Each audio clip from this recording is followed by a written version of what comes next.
ഞാനേ കൊല്ലംകോട് എത്താറായി. ഏകദേശം ഒരു 4 കിലോമീറ്റർ കൂടി ഉണ്ട്. എപ്പോഴും വന്നു പോകുന്ന സ്ഥലമാണ്. ഈ യാത്രയിലെ കുറേ പേരിങ്ങനെ പരിചയപ്പെടാറുണ്ട്.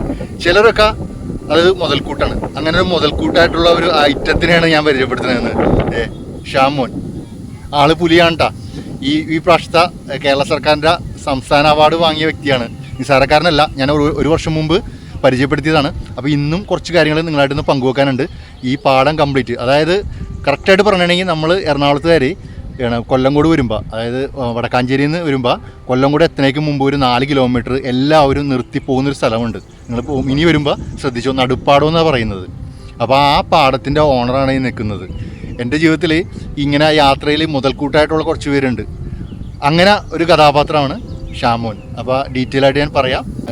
കൃഷിനെക്കുറിച്ച് കുറച്ച് കാര്യങ്ങൾ പറയാനുണ്ട്. എവിടെ ചെന്നാലും ഞാൻ ഈ നാട്ടുകാരായിട്ട് കുറേ നേരം സംസാരിക്കും. അങ്ങനെ മിക്കവരും കർഷകരെ കാണുമ്പോൾ മിക്കവരും സങ്കടത്തോടെ പറയുന്നത് കൃഷിയിൽ ഒന്നും കിട്ടണില്ല. പക്ഷേ ഇദ്ദേഹത്തിന് മാത്രം കാണുമ്പോഴാണ് എനിക്ക് എന്താ മനസ്സുകൊണ്ട് സന്തോഷം തോന്നുന്നത്. കാരണം എപ്പോഴും പോസിറ്റീവായിട്ടുള്ള കാര്യങ്ങളെ പറയാറുള്ളൂ. കാരണം അത്രമാത്രം കൃഷിയെ സ്നേഹിക്കുന്നുണ്ട്, അതിലൂടെ സാമ്പത്തികമായിട്ടുള്ള നേട്ടം ഉണ്ടാക്കുന്നുണ്ട്. അത് മറ്റുള്ളവർക്ക് പറഞ്ഞു കൊടുക്കാനുള്ള താല്പര്യമുണ്ട് പുള്ളിക്ക്.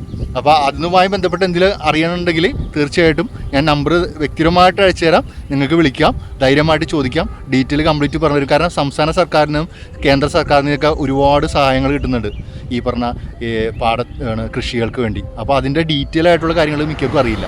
നിങ്ങൾക്ക് കൃഷിയുമായി ബന്ധപ്പെട്ട് എന്ത് സംശയം വിളിക്കാവുന്നതാണ്. ഞാൻ നമ്പർ അയച്ചു തരാം വ്യക്തിപരമായിട്ട്. ഇത് കൊല്ലംകോട് പൊള്ളാച്ചി റോഡാണ്. അപ്പുറത്ത് കാണുന്ന പാടങ്ങളൊക്കെ ഷാമോൻ്റെയാണ്. പിന്നെ കുറേയൊക്കെ സുഹൃത്തുക്കളുടെയും ഷാമോനാണ് തന്നെ നോക്കുന്നത്. അപ്പോൾ അവിടെ നിന്ന് ചായയൊക്കെ കുടിച്ച് ഏറെ നേരം കഥയൊക്കെ പറഞ്ഞ്, ഈ ചായക്കട നിൽക്കുന്നത് റോഡ് സൈഡിലാണ്. അത് ഷാമോൻ്റെ പാടത്തിനോട് ചേർന്ന് തന്നെയാണ്. പിന്നെ ഒരുപാട് പേര് ഷാമോനെ പരിചയപ്പെടാൻ വേണ്ടി വന്നിട്ടുണ്ടായിരുന്നു. കാരണം നെൽക്കതിരൊക്കെ പലരും പല കളറൊക്കെയാണല്ലോ. അപ്പോൾ അതൊക്കെ ചോദിച്ച് മനസ്സിലാക്കണ്ടായിരുന്നു. അപ്പോൾ ഇതേപോലത്തെയൊക്കെ വ്യക്തിയൊക്കെ അടുത്ത് പരിചയപ്പെടാനും അവരോടൊപ്പം യാത്ര ചെയ്യാനൊക്കെ പറ്റിയതിൽ അതിയായ സന്തോഷം. ഇത് നിങ്ങളായിട്ടൊന്ന് പങ്കുവെക്കാൻ പറ്റിയത് സന്തോഷം.